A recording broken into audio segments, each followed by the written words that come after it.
జనసేన పోటీలో లేని చోట స్వతంత్ర అభ్యర్థులకు గాజు గ్లాస్ గుర్తును ఈసీ కేటాయించింది. దీంతో టీడీపీ, జనసేన, బీజేపీ కూటమి నేతలు కలవరపడుతున్నారు. పొత్తుల్లో భాగంగా జనసేన 21 అసెంబ్లీ, 2 లోక్సభ స్థానాల్లో పోటీ చేస్తోంది. గాజు గ్లాస్ గుర్తును ఫ్రీ సింబల్స్ జాబితాలో ఉంచింది కేంద్ర ఎన్నికల సంఘం. అయితే ఈసీ ఆదేశాలతో జనసేన టికెట్ పై పోటీ చేస్తున్న అభ్యర్థులకు గాజు గ్లాస్ గుర్తును కేటాయించారు అధికారులు. జనసేన బరిలో లేని చోట ఇతరులకు ఫ్రీ సింబల్ అయిన గాజు గ్లాస్ ను కేటాయించారు. 50కి పైగా అసెంబ్లీ, లోక్సభ సెగ్మెంట్లలో స్వతంత్రులకు, చిన్న పార్టీల అభ్యర్థులకు గాజు గ్లాస్ గుర్తును కేటాయించారు అధికారులు. దీంతో కూటమి నేతలు కలవరం చెందుతున్నారు.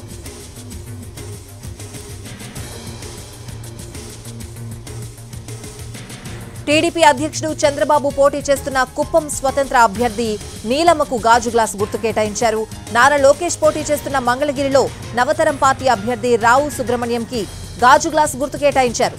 అచ్చెన్నాయుడు బరిలో ఉన్న టెక్కలి, గంటా శ్రీనివాసరావు పోటీ చేస్తున్న భీమిలిలోనూ ఇండిపెండెంట్లకు గాజు గ్లాస్ గుర్తును కేటాయించారు.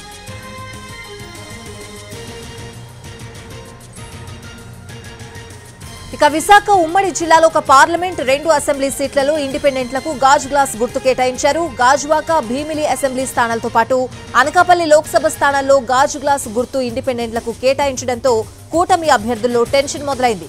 విజయనగరం జిల్లాలో విజయనగరంతో పాటు శృంగవరపుకోటలో ఇతరులకు గాజు గ్లాస్ గుర్తు కేటాయించారు. ఆముదాల వలస, విశాఖపట్నం తూర్పులోనూ స్వతంత్రులకు గాజు గ్లాస్ దక్కింది. కాకినాడ జిల్లాలో పెద్దాపురం, జగ్గంపేట, రామచంద్రపురం నియోజకవర్గాల్లో ఇండిపెండెంట్ అభ్యర్థులకు గాజు గ్లాస్ గుర్తు కేటాయించారు. మండపేట, రాజమండ్రి అర్బన్, పాలకొల్లు, తణుకు, అద్దంకి, పర్షూరు, మార్కాపురం అసెంబ్లీ నియోజకవర్గాల్లో స్వతంత్ర అభ్యర్థులకు గాజు గ్లాస్ గుర్తును కేటాయించారు. కూటమి రెబల్ అభ్యర్థులకు సైతం గాజు గ్లాస్ గుర్తు దక్కింది. విజయనగరంలో టీడీపీ రెబల్ మాజీ ఎమ్మెల్యే మీసాల గీతకు, జగ్గంపేటలో జనసేన రెబల్ పాటంశెట్టి సూర్యచంద్రకు గాజు గ్లాస్ గుర్తు కేటాయించారు. పెదకూరపాడులో వైసీపీ అభ్యర్థి నంబూరు శంకర్రావు తనయుడు కళ్యాణ చక్రవర్తి ఇండిపెండెంట్ గా నామినేషన్ వేశారు. ఆయనకు కూడా గాజు గ్లాస్ గుర్తు కేటాయించారు.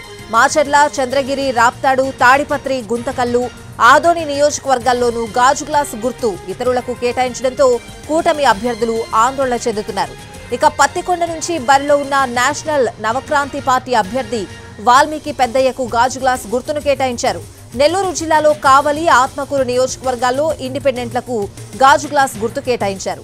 కావలిలో గతంలో జనసేన అభ్యర్థిగా పోటీ చేసిన పసుపులేటి సుధాకర్ ఈసారి ఇండిపెండెంట్ గా బరిలోకి దిగారు. సుధాకర్ కు 2019 ఎన్నికల్లో 10,647 ఓట్లు పోలయ్యాయి.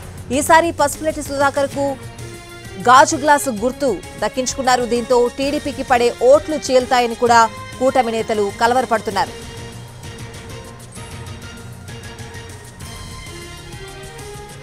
ఉమ్మడి కృష్ణా జిల్లాలో విజయవాడ సెంట్రల్, విజయవాడ తూర్పు, మైలవరం, జగ్గయ్యపేట, గన్నవరం, మచిలీపట్నం, కైకలూరు నియోజకవర్గాల్లో స్వతంత్రులకు గాజు గ్లాస్ గుర్తును కేటాయించారు.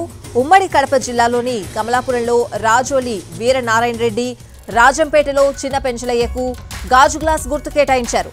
మైదుకూరులో ఆంధ్ర రాష్ట్ర ప్రజా సమితి పార్టీ తరపున పోటీ చేస్తున్న పి ఆనందరావు గాజు గ్లాస్ గుర్తును కేటాయించారు. తిరుపతి జిల్లాలో శ్రీకాళహస్తి, మదనపల్లె, చంద్రగిరి, నగరి నియోజకవర్గాల్లో గాజు గ్లాస్ గుర్తును స్వతంత్రులకు కేటాయించారు. మదనపల్లెలో షాజహాన్ కు గాజు గ్లాస్ గుర్తు దక్కింది. ఇక 6 లోక్సభ స్థానాల్లోనూ గాజు గ్లాస్ గుర్తును ఇతరులకు కేటాయించింది ఈసీ. అనకాపల్లి, రాజమండ్రి, గుంటూరు, బాపట్ల, ఒంగోలు నియోజకవర్గాల్లో స్వతంత్ర అభ్యర్థులకు ఫ్రీ సింబల్ గాజు గ్లాస్ ను కేటాయించారు. విజయవాడ పార్లమెంట్ స్థానంలో నవతరం పార్టీ అభ్యర్థికి గాజు గ్లాస్ గుర్తు కేటాయించారు. గుంటూరు లోక్సభ సెగ్మెంట్ లో నవతరం పార్టీ అభ్యర్థి శివారెడ్డికి గాజు గ్లాస్ గుర్తు కేటాయించారు. అనకాపల్లిలో కృష్ణస్వరూప్ కు గాజు గ్లాస్ సింబల్ కేటాయించారు.